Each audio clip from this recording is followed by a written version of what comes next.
Question is the House do now adjourn. I call the member for Goldstein. Thank you, Madam Deputy Speaker. Retail is already struggling. We've had a year now where consumers, because of a crisis of confidence about the lack of direction and certainty, the anxiety that's now building within households all over the country has meant that households have been saving at a rate of 12% of their discretionary income on average across 7 million households. A most extraordinary development. It's gone on now for over 12 months. That translates into something close to $90 billion, which would normally be spent in shops and other activities, has not been spent. It's been paid off mortgage, it's been paying off plastic, it's been putting deposits in banks, and what it has meant is that $90 billion has not been spent. No wonder retailers are on their knees in so many places. So, Madam Deputy Speaker, they are already struggling because of the economic circumstances that have been created by this government over the last 3 or 4 years. There are 140 shops closed in the Victorian Regional Centre of Shepparton. 140 shops. That's 140 former business owners and their families who no longer have a living.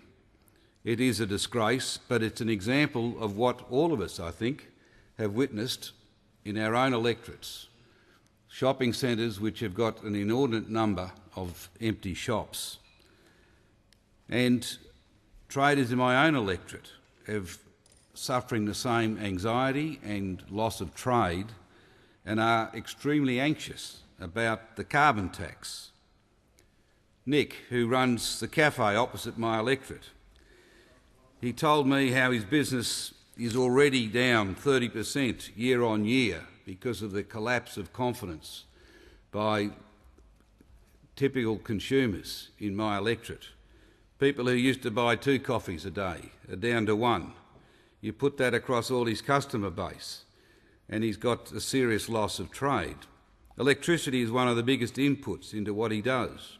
His coffee machines, his fridges, his ovens, his lighting, his heating, his air conditioning. Then there'll be cost rises with the new carbon tax on things that he buys in, the milk which goes through various processes before it reaches his store, the bread he buys from the baker whose power bills are all also going dramatically higher. You name it, here's Nick's dilemma. If he passes on the increased cost to his customers, his business might not be down 30%, but 50%. It's his significant venture. He's put a lot of his life's earnings into this business. He works long hours, as nearly everyone does in hospitality. And yet he's being punished and penalised again, despite he and millions of other businesses being under enormous financial pressure. They are now going to be subject to a carbon tax and told to get used to it. This is a transitional change we have to have. No one else in the world is doing it. No one else in the world has got this change forced down their throats. No other country, no other part of the world, yet Australia's doing it at an enormous cost.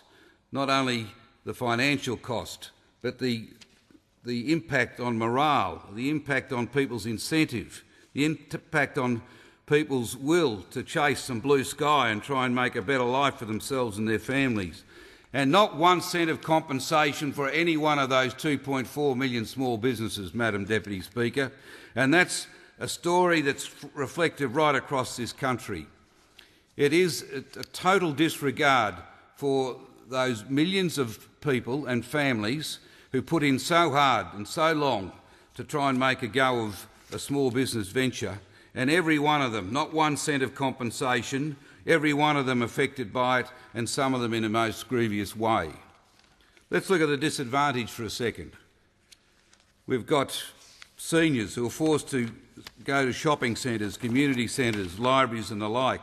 They're going there now because they can't afford heaters and air conditioners. Those numbers will only increase with the carbon tax and a massive increase in their cost of living. Madam Deputy Speaker, this is a bad tax which must be got rid of. Expired.